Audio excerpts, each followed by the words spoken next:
ஆண்டவராகிய இயேசு கிறிஸ்துவினை நாம் மையப்படுவதாக இந்த காலைவேளையிலே உங்கள் யாவரும் சந்திப்பதிலே மிகுந்த சந்தோஷம். நீங்கள் எல்லாரும் ஏசப்பாக்குள்ள பலத்தோடு நம்பிக்கையாக விசுவாசத்தோடு இருக்கிறீங்கன்னு நான் நம்புகிறேன். இந்த காலைவேளையில் ஏசப்பா ஒரு வார்த்தையை சொல்லி அவர் நம்மோடு பேச விரும்புகிறார்.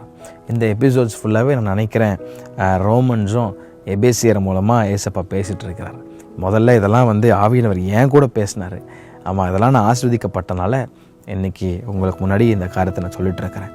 அதே எபேசியர் 4ஆம் அதிகாரம் வீட்டில் நீங்கள் ஃப்ரீயாக இருக்கும்போது இந்த ரோமர் 12ஆம் அதிகாரத்தையும் எபேசியர் 4ஆம் அதிகாரத்தையும் வேர்ட் பை வேர்டாக ரொம்ப கவனத்தோடு இதெல்லாம் முடிஞ்ச அளவுக்கு நீங்கள் மனப்பாடம் பண்ணி நீங்கள் பைஹார்ட் பண்ணிட்டீங்கன்னா இந்த ப்ராக்டிக்கலாக வாழ்வதற்கு இந்த வார்த்தைகள் உங்களுக்கு உதவி செய்யும்.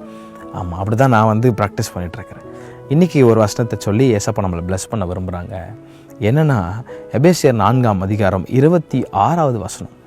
ஆமாம், என்ன வசனம் நான் வாசிக்கிறேன், கவனிங்க. நீங்கள் கோபம் கொண்டாலும் பாவம் செய்யாதிருங்கள், சூரியன் அஸ்தமாகிறதுக்கு முன்னே உங்கள் எரிச்சல் தனிய கடவுது அப்படின்னு சொல்லிட்டு 27 ரொம்ப அழகாக சொல்கிறார், பிசாசுக்கு இடம் கொடாமல் இருங்கள் அப்படின்னு.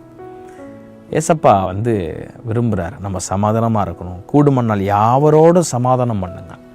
நீங்கள் கோபம் கொண்டாலும் பாவம் செய்யாதிருங்கள். மனுஷனுக்கு இயல்பாகவே கோபம் வரும். ஆமாம், நியாயத்திற்காக கோபம் வர்றது வேற, அது கூட வரக்கூடாது கூடுமான அளவுக்கு. ஆமாம், அப்போ என்ன மனுஷனை சொரணே இல்லையா அப்படின்னு கேட்கலாம். ஆண்டர்கிட்ட கேளுங்க, ஆண்டரே உதவி செய்யுங்கப்பா, நான் கோவப்படக்கூடாது. சில பேர் ரொம்ப ஷார்ட் டெம்பராக இருக்கும், தொட்டதுக்கெல்லாம் கோவம் வரும். ஒரு காலத்தில் நானும் அப்படி தான் இருந்தேன். இன்றைக்கி ப்ராக்டிஸ் பண்ணிட்டு தான் இருக்கிறேன். ஆண்டவரே உதவி செய்யுங்க. எனக்கு இந்த பொதுவாக அந்த வண்டி ஓட்டும் போதெல்லாம் கார் ஓட்டும் போது கொஞ்சம் கோவம் வந்துடும். அப்போது ஒரு நாளும் ஆண்டர்கிட்ட ஜெபம் பண்ணுவேன். அப்பா நான் கோபம் கொண்டாலும் பாவம் செய்யக்கூடாது, எரிச்சல் இருக்கக்கூடாது. ஒரு நாளும் ப்ராக்டிஸ் பண்ணிட்டு இருக்கிறேன். அப்போ ஏசப்பாக்கிட்ட நம்ம ஒரு நாளும் கேட்கணும். பைபிள் சொல்கிறது, நீங்கள் கோபம் கொண்டாலும் பாவம் செய்யாத, சூரியன் அஸ்தமாகிறதுக்கு முன்னே போய் சமாதானமாயிரு.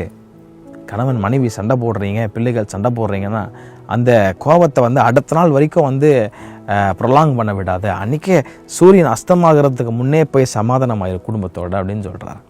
நீங்கள் கோபம் கொண்டாலும் பாவம் செய்யாதிருங்கள் அப்படின்னு ஏசப்பா சொல்கிறார். ஆமாம், கோபம், இந்த மூர்க்கம், இந்த வெறி, இதெல்லாம் பிசாசுக்கிட்ட இருந்து வருகிற காரியம். இந்த குணங்கள்லாம் பிசாசுக்கிட்ட இருந்து வருகிறது. அதனால தான் ஆண்டவர் சொல்கிறார், பிசாசுக்கு இடம் கொடுக்காத. சின்ன கேப் கிடச்சாலும் உள்ளே பூந்து நம்மளை தூண்டி விட்டு, நம்மளுடைய டெம்டேஷன் தூண்டி விட்டு நம்மளை கோவப்படுத்தி அப்புறம் யோசிப்போம். நான் நிறைய வாட்டி இப்படி யோசிச்சிருக்கிறேன். நிறைய இடத்துல கோவப்பட்டு பேசினதுக்கப்புறம் அது ஒன்றுமே இருக்காது, சின்ன காரியமாக தான் இருக்கும். வீட்டுக்கு வந்ததுக்கப்புறம் இப்படி பேசாமல் இருந்திருக்கலாமே, இப்படி பண்ணாமல் இருந்திருக்கலாமே, மேபி நான் பேசுகிற காரியம் உங்களுக்கு புரியும் நினைக்கிறேன். நீங்களும் அப்படிப்பட்ட சூழ்நிலை வழியாக போயிருப்பீங்க.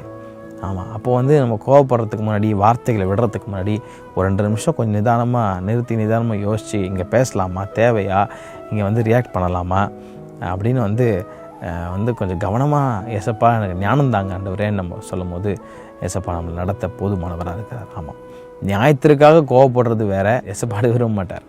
ஆமாம், ஸோ நம்ம ஜெபம் பண்ணணும். ஆண்டவர் நான் கோபம் கொண்டாலும் பாவம் செய்யக்கூடாது, கூடுமானால் நான் சமாதானமாக இருக்கிறது தாங்கப்பா அப்படின்னு ஜெபம் பண்ணி பாருங்கள். கர்த்தர் உங்களை நித்தம் நடத்த போதுமானதாக இருக்கிறார். கர்த்தர் தாமே உங்களை ஆசீர்வதிப்பாராக. ஆமென்.